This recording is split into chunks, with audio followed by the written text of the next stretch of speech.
본 영상은 매트릭스 리저렉션의 스포가 없는 전반부, 스포가 있는 후반부로 구성되어 있습니다.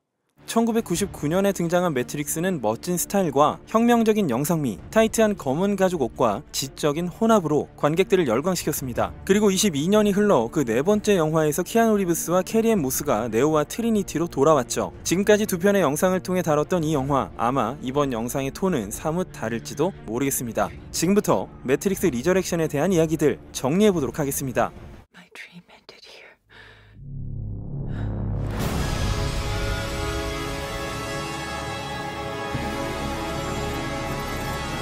먼저 총평부터 가기 전에 이 두 편의 영상을 보시면 도움이 되실 거라고 생각이 됩니다. 너무 생각했던 대로였던 터라 조금 놀라기도 했지만 제가 오늘 들려드릴 이야기는 예상과 달랐다는 게 포인트가 되겠습니다. 이 영화는 평이 엇갈리고 심지어 엇갈림의 폭도 매우 큰 영화가 될 겁니다. 이 영화가 세상을 0과 1의 이분법으로 구분하듯 관객들도 그럴 거란 것이죠. 영화가 시작되면 익숙한 인트로와 로고들, 크레센도가 걸린 혼 섹션, 녹색 코드가 반갑기 그지없고 그때 같진 않지만 엇비슷한 매뽕이 차오릅니다.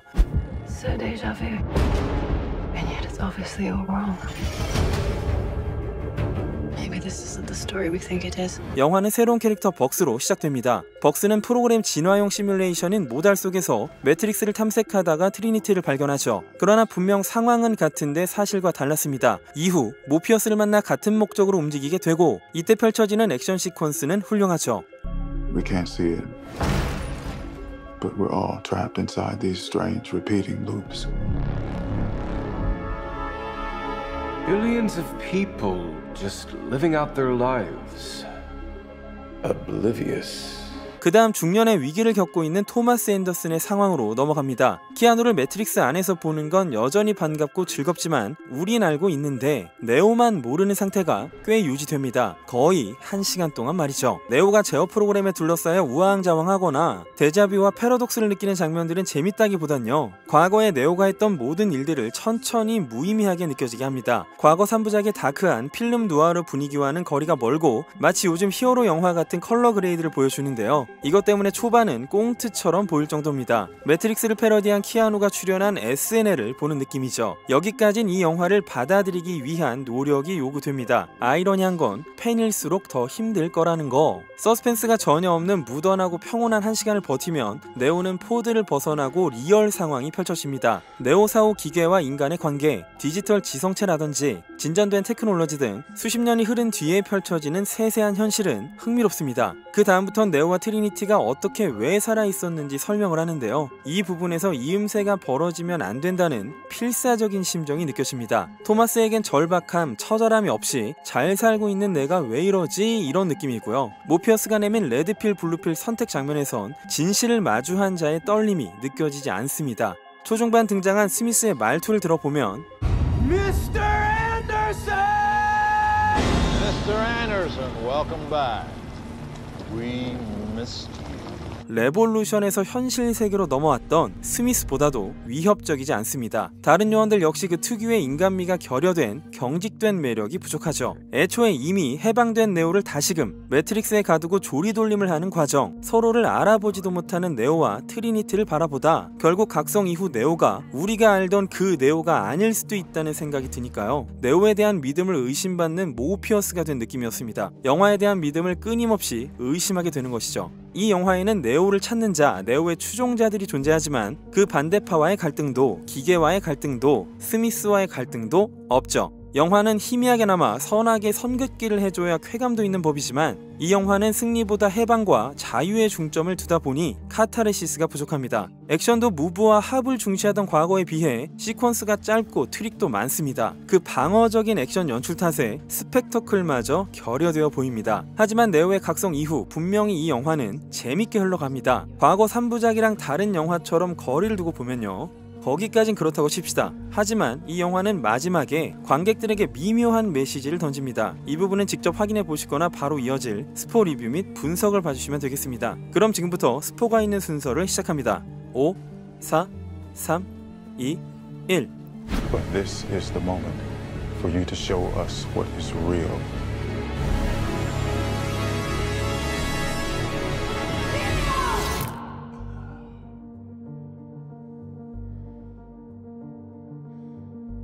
I remember of this.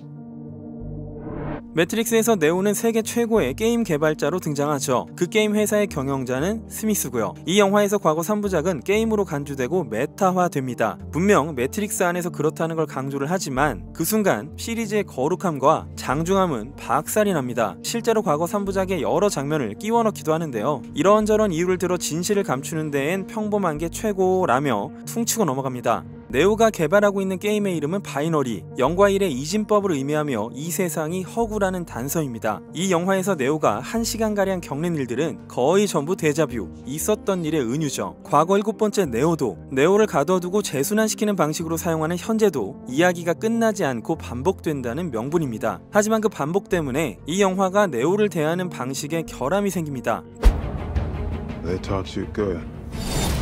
Made you believe their world was all you deserved. But some part of you knew that was a lie. Some part of you remembered what was real.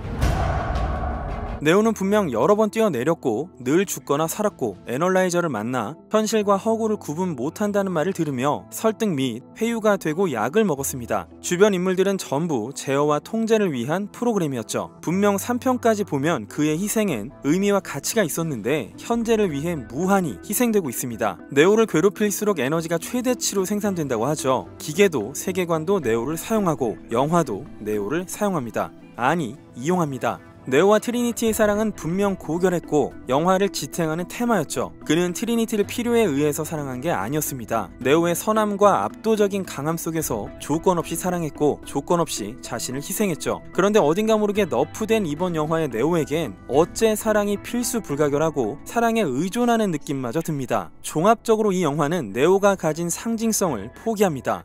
The most important choice in Neo's life. It's not his to make. 사티의 말처럼 영화의 목적 중에 하나는 네오의 결정권을 박탈하고 구원자가 아닌 구원의 대상이라는 선언을 하는 겁니다. 트리니티는 완벽한 캐릭터로 시리즈에 헌신했죠. 그녀가 없었다면 네오의 서사는 완성되지 못했을 겁니다. 트리니티가 네오 앞에서 죽고 살고 다시 죽으면서 네오는 스스로를 내던지고 시온과 인류를 구합니다. 네오는 각성 이후에 절대신에 가까운 힘을 가졌음에도 반전적이고 숭고한 사랑을 지녔습니다. 과거 3부작은 트리니티가 매트릭스 속에서 어떤 인간이었는지 전혀 보여주지 않는 방법을 택하며 그녀에게 스타일리쉬함과 냉철함만을 남기곤 그것과 대비된 역시 반전적이고 숭고한 사랑을 보여줍니다. 분명 두 사람은 상호 보완적이었죠. 그러나 이번 영화에서 트리니티는 아이를 둘 가진 엄마로 직업조차 묘사되지 않습니다. 그럼에도 모터사이클을 즐기고 심지어 정비도 잘하는 쇳내와 땀내나는 취미를 갖고 있습니다. 그 바이크가 실제로 키아누가 설립한 회사인 아치 모터사이클 제품이라는 게 흥미로웠지만요. I saw this in a dream.